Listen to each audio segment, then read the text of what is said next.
नमस्कार दोस्तों, आज हम कक्षा 12वीं विषय जीव विज्ञान एमपी बोर्ड वार्षिक परीक्षा 2025-26 हेतु ऐसे प्रश्न लेके आए हैं दोस्तों जो पेपर में छपेंगे ही छपेंगे। इसलिए वीडियो शुरू करने के पहले एक बार वीडियो को लाइक कर दीजिए और हमारे चैनल में नए हो तो चैनल को सब्सक्राइब कर लीजिए दोस्तों। पूरा पेपर इसी से आएगा, इतना पढ़ लोगे तो टॉप भी कर जाओगे दोस्तों। संपूर्ण सिलेबस में कवर है और वीवीआईएमपी प्रश्न और उत्तर इसमें आपको मिलने वाले हैं। पूरा आप निश्चिंत हो जाइए दोस्तों, केवल आपका एक ही काम है इन प्रश्नों को अंत तक देखना और इनको याद करना।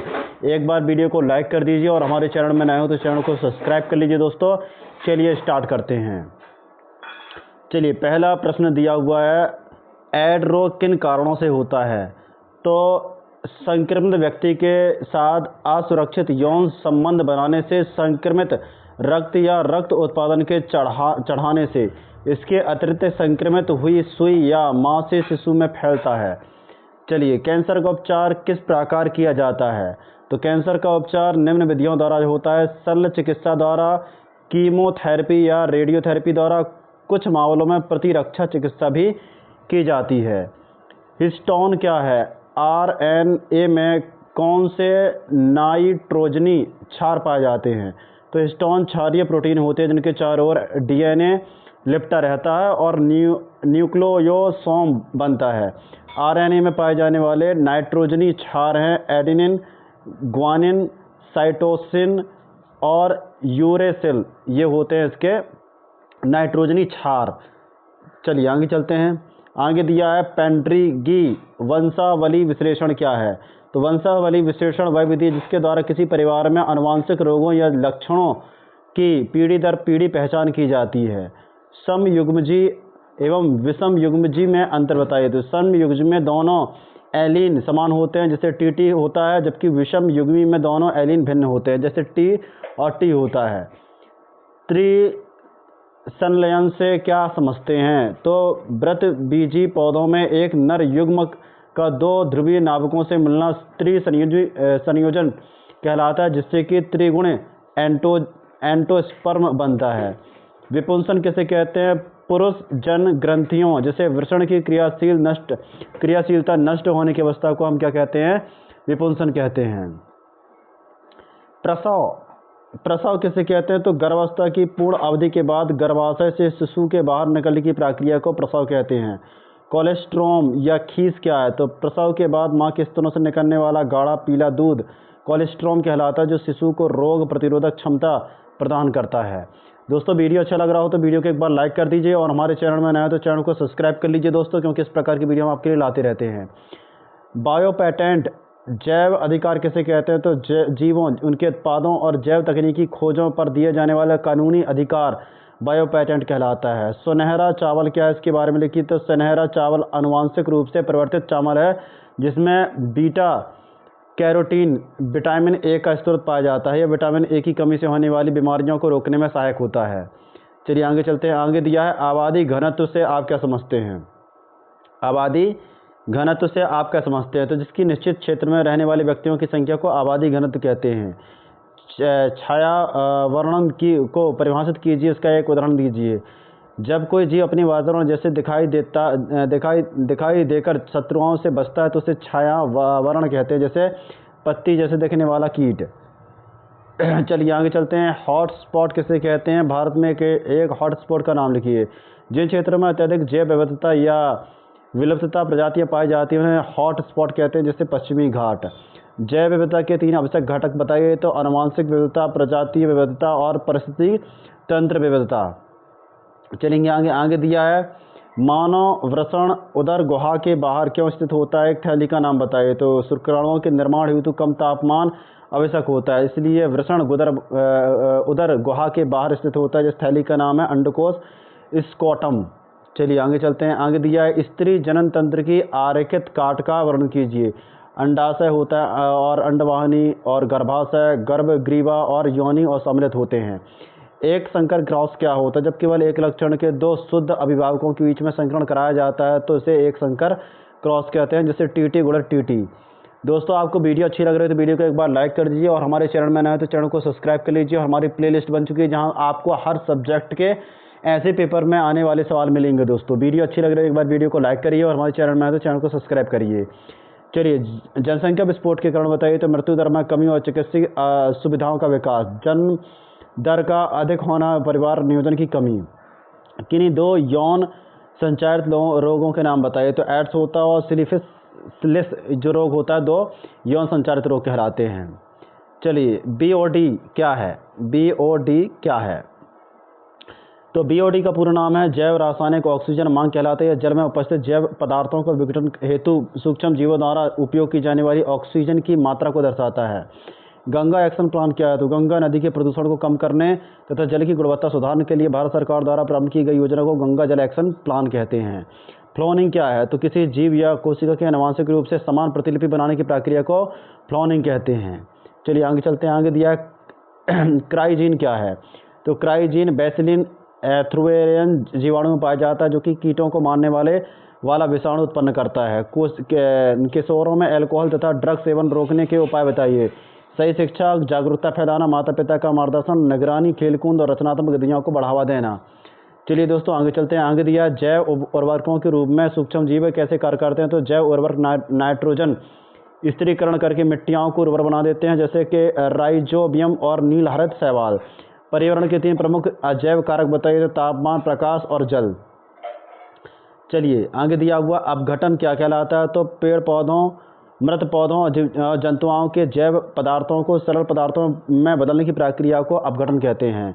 एनियोसेंटिस क्या है? इसका महत्व बताइए। तो एनियोसेंटिस एक प्रसवपूर्व जांच विधि है, जिसमें गर्भवती महिला के गर्भ में एंटीबायोटिक द्रव निकालकर भ्रूण की आनुवंशिक जांच की जाती है। भ्रूण में आनुवंशिक रोगों की पहचान की जाती है, जन्म दोषों का पता लगाया जाता है।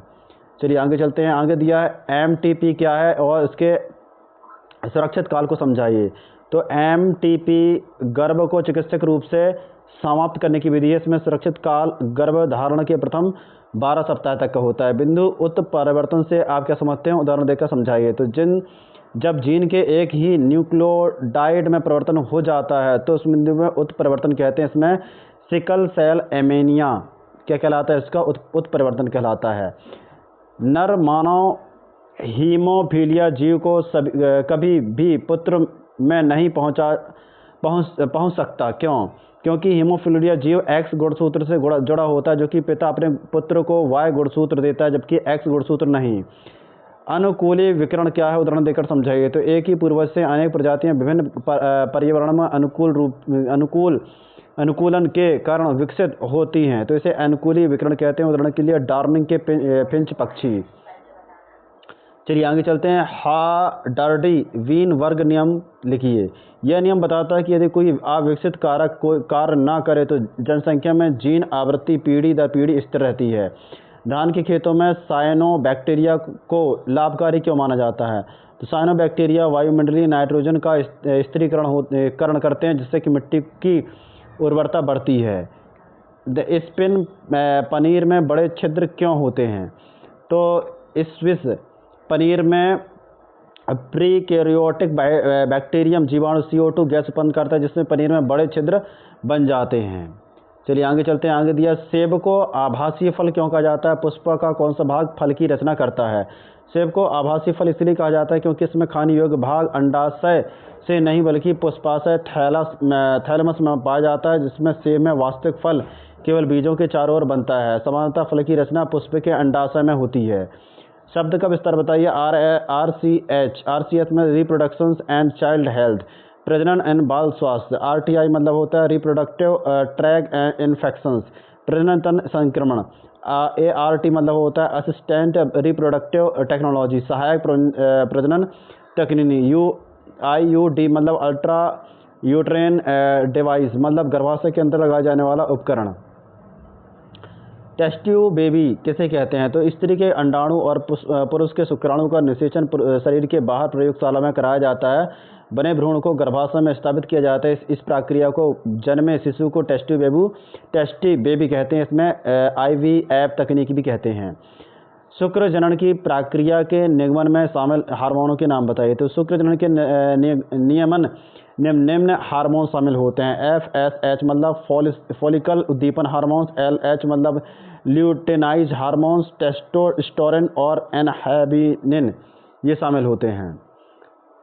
चलिए आगे चलते हैं। आगे दिया है जोनोटाइप या फोटोटाइप में अंतर बताइए। तो जोनोटाइप जीवों की आनुवंशिक संरचना को दर्शाता है, जबकि फोनोटाइप बाह्य जीवाणुओं को दर्शाता है। जोनोटाइप स्थायी होता है, जबकि फोनोटाइप परिवरण से प्रभावित हो सकता है। आनुवंशिक अपवान को परिभाषित कीजिए। तो किसी जनसंख्या में जीव की आवृत्ति में संयोगवश होने वाले परिवर्तन को आनुवंशिक अपवान कहते हैं। यह छोटी जनसंख्या में अधिक प्रभावी होते हैं। अनुलेख में डीएनए के दोनों रज्जुआओं का अनुलेख क्यों नहीं होता, कारण बताया। तो डीएनए के दोनों रज्जुआओं का अनुलेख इसलिए नहीं होता क्योंकि आरएनए में पॉलीमेरेज केवल 3 से 5 दिशाओं में रज्जुआओं को सांचा के रूप में उपयोग करता है। यदि दोनों रज्जुआओं का अनुलेख हो तो बने आरएनए में अणुओं में पूरकता के कारण गड़बड़ी उत्पन्न हो जाती है। चलिए आगे चलते हैं। दोस्तों वीडियो अच्छा लग रहा हो तो वीडियो को एक बार लाइक कर दीजिए और हमारे चैनल में नए हो तो चैनल को सब्सक्राइब कर लीजिए। ऐसे सवाल मैं आपको बता रहा हूं दोस्तों जो 100% पेपर में आने वाले हैं। इतना आप कर लेंगे, पूरा वीडियो देख लेते हैं और पूरे वीडियो को अगर आप सवाल कर लेते हैं दोस्तों तो आप टॉप करने की गारंटी पे पहुंच जाएंगे, टॉप भी कर जाएंगे अगर इतना आप कर लेते हैं तो। इसलिए दोस्तों वीडियो को एक बार लाइक कर दीजिए और हमारे चैनल में आए तो चैनल को सब्सक्राइब कर लीजिए और हमारी प्लेलिस्ट में जाइए जहाँ आपको ऐसे हर सब्जेक्ट के आपको VIP प्रश्न मिलने वाले हैं जो पेपर में छपेंगे दोस्तों। चलिए आगे चलते हैं। आगे दिया हुआ है जैव रासायनिक ऑक्सीजन मांग BOD किसे कहते हैं। किसी जल में उपस्थित जैव पदार्थों को सूक्ष्म जीवों द्वारा विघटित होने के लिए जितनी मात्रा में घुली हुई ऑक्सीजन की आवश्यकता होती है उसे जैव ऑक्सीजन मांग BOD कहते हैं। और BOD में अधिक होना जल प्रदूषण का संकेत है। पुनर्योजन प्रोटीन से आप क्या समझते हैं, 2 उदाहरण दीजिए। प्रोटीन जो कि पुनर्योजन DNA प्रौद्योगिकी रूप द्वारा बनाए जाते हैं प्रोटीन कहलाते हैं। जैसे उदाहरण मानव इंसुलिन और मानव वृद्धि हार्मोन्स। गोल्डन राइस क्या है। गोल्डन राइस एक आनुवंशिक रूप से परिवर्तित धान की किस्म है जिसमें कि बीटा कीटोन विटामिन A पूर्व रूप पाया जाता है। विटामिन A की कमी को दूर करने में सहायक होता है। क्षयवंतित को प्रभावित कीजिए, इसको हम कर चुके हैं दोस्तों। पर्यावरण में स्वयं को शत्रुओं से बचाने हेतु शरीर के रंग या बनावट को परिवेश में जैसा बना लेना छाया वर्ण कहलाता है, जिससे गिरगिट होता है। अपरधारी और अपघटक में एक अंतर उदाहरण देकर समझाइए। तो अपरधारी मृत पौधों और जीवों को खाते हैं, जबकि अपघटक मृद कार्बनिक पदार्थों को विघटित करते हैं। अपरहारी गिद्ध कहलाता है और अपघटक बैक्टीरिया कहलाता है। चलिए आगे चलते हैं। एक दिया हुआ है एक प्रारूपिक पुष्प की अनुदैर्घ्य काट का नामांकित चित्र बनाइए। तो इसको आप चित्र आपको प्रैक्टिस करना है दोस्तों। शुक्राणु अंडाणु का नामांकित चित्र आपको प्रैक्टिस करना है। चलिए आगे दिया है एक संकर क्रॉस द्वारा प्रभाविता के नियम की व्याख्या कीजिए। तो विपरीत लक्षणों वाले 2 समयोजी जीवों का संकरण कराया जाता है। इसमें F पीढ़ी में केवल प्रभावी लक्षण प्रकट होते हैं। इसमें प्रभाविका का नियम कहते हैं, जिससे लंबे पौने और बौने पौधे जो है इसमें संकरण कराया जाता है तो एक नई प्रजाति का पौधा प्रकट होता है। समजाति और समवृत्ति अंगों को उदाहरण से समझाइए। तो समजाति अंग होते हैं संरचनात्मक समानता, कार्य भिन्नता, जैसे मानव हाथ, चमगादड़ का पंख। समवृत्ति मतलब संरचना भिन्न, समान कार्य, जैसे पक्षी कीट के पंख। स्वपरागण और परागण में अंतर बताइए, पेपर में छपने वाला सवाल है दोस्तों। तो स्वपरागण क्या होता है। परागण उसी पुष्प या उसी पौधे के वर्तिकाग्र पर पहुंचते हैं। इसमें बाह्य परागण कारकों की आवश्यकता नहीं होती है, आनुवंशिक विविधता कम होती है। पर परागण क्या होता है। परागण एक पौधे से दूसरे पौधे के पुष्प तक पहुंचता है। इसमें वायु, जल और कीट जैसे कारकों की आवश्यकता होती है, आनुवंशिक विविधता अधिक होती है। चलिए आगे चलते हैं। आगे दिया है जनोद गोनेड को हटाना गर्भ निरोधक का विकल्प क्यों है। तो जनोद को हटाना स्थायी या अपरिवर्तित प्रकृति में हार्मोन या असंतुलन, शारीरिक और मानसिक समस्या उत्पन्न होती है, इसलिए इसे सुरक्षित गर्भ निरोधक विकल्प नहीं माना जाता। विपुंसन किसे कहते हैं, इसको हम समझ चुके हैं दोस्तों। चलिए आगे चलते हैं। मनुष्य के बृहद गुहद्वारा के बाहर क्यों स्थित होता है, इसको भी हम कर चुके हैं, उत्प्लवन भी कर चुके हैं। चलिए आगे चलते हैं। रिपीट हो चुका है क्वेश्चन दोस्तों। चलिए इनको भी हम कर चुके हैं, यहाँ से करेंगे। अनुकूली विवरण क्या है और एक उदाहरण दीजिए। तो एक ही पूर्वज जाति के अनेक जातियां विभिन्न वातावरण के अनुसार विकसित होती हैं, तो इसे अनुकूली विकरण कहते हैं। डार्विन के पिंच पक्षी। एक पिता सहलिंग रोग के पुत्र को क्यों संचित नहीं करता। तो पुत्र को पिता से Y गुणसूत्र मिलता है, जबकि लिंग सहलिंग X गुणसूत्र पर स्थित होता है, इसलिए पिता पुत्र को यह रोग नहीं देता। मेटास्टोसिस का अर्थ बताइए। तो कैंसर कोशिकाओं का मूल स्थान से रक्त लसिका के माध्यम से शरीर के अन्य भागों में फैल जाना मेटास्टेसिस कहलाता है। कैंसर की गंभीर अवस्था होती है। चलिए आगे चलते हैं। अंड जनन क्या है? तो अंडाशय में अणुओं के निर्माण की प्रक्रिया को अंड जनन कहते हैं। उल्ब वेधन क्या है? उपयोग बताइए। तो गर्भस्थ शिशुओं के एनियोटिक द्रव की जांच को एनियोसिस कहते हैं। आनुवंशिक रोग की जांच होती है। भ्रूण विकास की जांच होती है। टेस्ट क्रॉस क्या है? तो प्रभावी लक्षण वाले जीवों का अप्रभावी संयोजनी से संकरण टेस्ट क्रॉस कहलाता है। मिलर के प्रयोग का वर्णन कीजिए। तो मिलर ने पृथ्वी की परिस्थितियों का अनुकरण कर सिद्ध किया कि अकार्बनिक पदार्थों से कार्बनिक यौगिक बनते हैं। आनुवंशिक कूट की विशेषता बताइए। तो आनुवंशिक कूट त्रिकीय होती है, यह सार्वभौमिक होती है, विशिष्ट होती है। चलिए आगे चलते हैं। आगे दिया पीले व गोल या हरे झुर्रीदार मटर के पौधे का क्रॉस बताइए। तो इसको आपको करना है। तालाब के परितंत्र का वर्णन कीजिए। तालाब एक स्वलंबी परितंत्र होता है। इसके घटक क्या हैं? उत्पादक होते हैं शैवाल, जीव, पौधे, और उपभोग क्या होते हैं? मछली और मेंढक। उपभोग क्या होता है? जीवाणु और कवक। चलेंगे आगे। खाली चट्टान पर पादप अनुक्रम समझाइए। तो खाली चट्टान पर पहले लाइकेन उगते हैं, फिर घास, झाड़ियाँ और अंत में मृद वृक्ष उगते हैं। पुनर्योजक डीएनए औद्योगिकी के चरण बताइए। तो डीएनए का पृथक्करण, प्रतिबंधन एंजाइम द्वारा काटना, वाहक डीएनए में जोड़ना, होस्ट कोशिकाओं में स्थानांतरण। टिप्पणी कीजिए जो कि पेपर में छपेगा दोस्तों। तो टिप्पणी बायोपायरेस क्या होता है? जैव संसाधनों का अवैध उपयोग बायोपायरेस कहलाता है। प्रतिबंधन एंजाइम क्या है? तो यह एंजाइम डीएनए को विशिष्ट स्थानों पर काटते हैं। सहप्रभाजिता किसे कहते हैं? उदाहरण दीजिए। जब संकरण में दोनों लक्षण समान रूप से प्रकट होते हैं तो इसे सहप्रभाजिता कहते हैं। उदाहरण मानव में ए बी रक्त समूह। कीटनाशियों और रासायनिक कीटनाशियों में अंतर बताइए।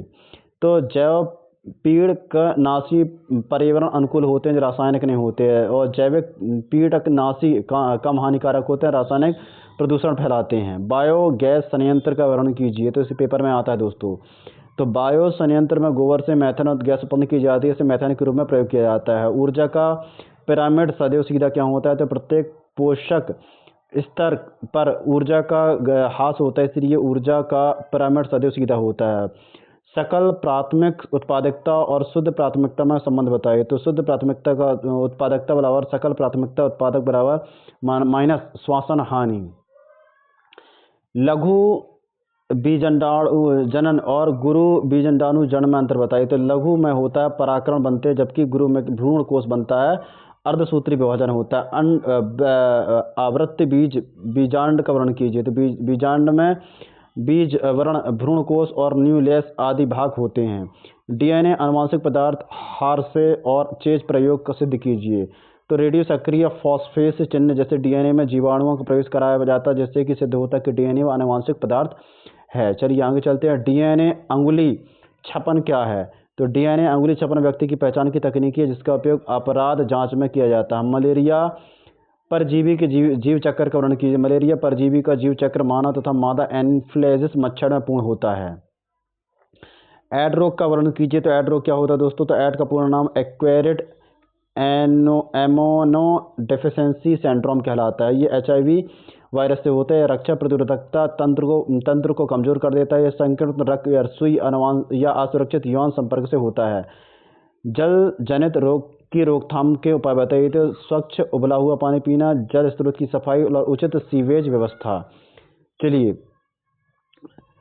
वाहित मल क्या है और हानि प्रदायक क्या है? तो मानव अपशिष्ट युग्म जल को वाहित मल कहा जाता है। यह रोग जनित जीवाणुओं के कारण हैजा और टाइफाइड जैसे रोग फैलाता है। चलिए आगे चलते हैं। आगे दिया है स्ट्रोकोस और मेनिस्ट्रोफ और टाइफकॉर्डामा द्वारा उत्पन्न जैव संक्रमित अणु और औषधीय महत्व बताइए। तो इसके औषधीय महत्व आपको पता होने चाहिए दोस्तों। चलिए आगे चलते हैं। इसी प्रकार से बी लम्फोसाइड और टी लम्फोसाइड में अंतर जो आपको याद होना चाहिए। असंगत जनन क्या है? अपरा क्या है दोस्तों? तो असंगत जनन बिना युग्मित संलग्न होने वाले जनन कहलाते हैं। अपरा क्या है? गर्भ में माता और भ्रूण को जोड़ने वाली संरचना क्या कहलाती है? अपरा कहलाती है। सह प्रभाविता से आप क्या समझते हैं? दोनों जीन समान रूप से अभिव्यक्त हों तो उसे सह-प्रभाविता कहते हैं, जिसे AB रक्त समूह। अपोरॉन मॉडल क्या है? तो जीनों के नियमन का मॉडल, जिसे जोकोन या मोडॉन से प्रभावित करता है। जीन चिकित्सा क्या है? तो दोषपूर्ण जीन को स्वस्थ जीन से बदलना रोग का उपचार जीन चिकित्सा कहलाती है। चलिए आगे चलते हैं। PCR क्या है दोस्तों? तो DNA की प्रवृत्ति बनने की प्रक्रिया को PCR कहते हैं। खाद्य श्रृंखला को आपको समझना है दोस्तों। चलिए आगे चलते हैं। अब केवल मैं आपको दोस्तों केवल प्रश्नों को दिखाऊंगा, क्योंकि समय बहुत ज़्यादा लग जा रहा है, इसलिए आपको केवल प्रश्नों के स्क्रीनशॉट लेते जाना है, क्योंकि प्रश्न छपेंगे पेपर में। इतने सवाल आप कर लेते हैं तो 100% टॉप करने की गारंटी में पहुंच जाएंगे। चलिए आप वीडियो को एक बार लाइक कर दीजिए और चैनल में नए हैं तो चैनल को सब्सक्राइब कर लीजिए, और जो है इस वीडियो को जितना ज़्यादा हो सके दोस्तों को शेयर करिए दोस्तों, क्योंकि अब मैं बोलूँगा नहीं आपको, जो है इस प्रश्नों को आप दिखाता जाऊँगा, आप इनके स्क्रीनशॉट लेते जाएंगे, क्योंकि अब मैं पढ़ूँगा तो ज़्यादा समय लग जाएगा, इसलिए आप इनकी स्क्रीनशॉट ले लीजिए। आंसर सहित है इनका आपको स्क्रीनशॉट लेना है और याद करना है दोस्तों। चलिए आगे चलते हैं। आगे भी इस प्रकार आपको स्क्रीनशॉट ले लेना है इनका, ये पेपर में आने वाले सवाल हैं। चलिए इसी प्रकार आगे चलेंगे और आगे के सवालों को इन सवालों के भी आप स्क्रीनशॉट ले लीजिए। ज़्यादा मैं आपका समय इसलिए नहीं लेना चाहता दोस्तों, क्योंकि आपके पास इतना समय नहीं है कि इनका आप जो है सुनने का आपके पास जो है ज़्यादा समय नहीं है दोस्तों। इनका आप जो है प्रैक्टिस करेंगे, इनको याद करके आपको लिख लिख के प्रैक्टिस करनी है। चलिए आगे चलते हैं। वीडियो अच्छी लगे दोस्तों तो वीडियो को एक बार लाइक कर दीजिए, और चैनल में नए हैं तो चैनल को सब्सक्राइब कर लीजिए, क्योंकि इस प्रकार की वीडियो हम आपके लिए लाते रहते हैं, और आप इस प्रकार जो है वीडियो को एक बार लाइक कर दीजिए। चलिए आगे चलते हैं। 13वां सवाल देखिए दोस्तों, ये 13वां, 14वां और 15वां सवाल, इन सवालों को आप जो है स्क्रीनशॉट लेकर के एक बार प्रैक्टिस करेंगे। चलिए आगे चलते हैं। इसी प्रकार 16वां सवाल आप देख लेंगे, 17वां सवाल देख लेंगे, इनके कार जो है इनकी भी प्रैक्टिस आप करेंगे। चलिए आगे चलते हैं और आगे आपको मैं 18वां सवाल दिखाता हूँ और 19वां सवाल, इनकी भी आप प्रैक्टिस करेंगे दोस्तों।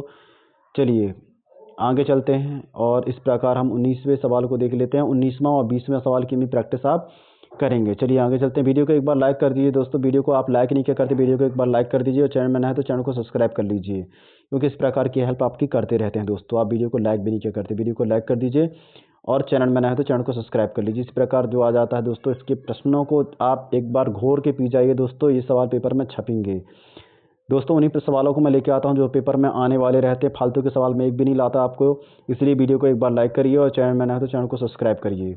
चलिए इस प्रकार स्क्रीनशॉट आप लेते जाएंगे, स्क्रीनशॉट आप लेते जाएंगे, क्योंकि मैं बोलने का आप काम ख़त्म कर दिया हूं दोस्तों, केवल आपको सवाल लेके आया हूं और आंसर। आप केवल वीडियो को लाइक करेंगे और चैनल को सब्सक्राइब करेंगे, बाकी आपको जो है पूरे रटे रटाए सवाल आपको मैं लेके आया हूं दोस्तों। इनको जो आप करेंगे, इतना कर लेंगे तो आप टॉप करने की गारंटी में भी पहुंच जाएंगे दोस्तों। चलेंगे आगे। आगे भी इस प्रकार के सवाल दिए हुए हैं दोस्तों, ये पूरे सवाल आपको जो है करने हैं कंप्लीट। चलेंगे आगे, चलेंगे दोस्तों आगे, और जो है इन सवालों को आप प्रैक्टिस करेंगे। चलेंगे, चलिए आगे चलते हैं। आगे भी सवाल आपको मैं दिखाता हूं दोस्तों। वीडियो अच्छी लगे तो वीडियो को एक बार लाइक कर दीजिए, और चैनल में नया है तो चैनल को सब्सक्राइब कर लीजिए दोस्तों। इतने ही सवाल थे आज के लिए, इतना ही। मिलते हैं अगली वीडियो में। जय हिंद, जय भारत दोस्तों।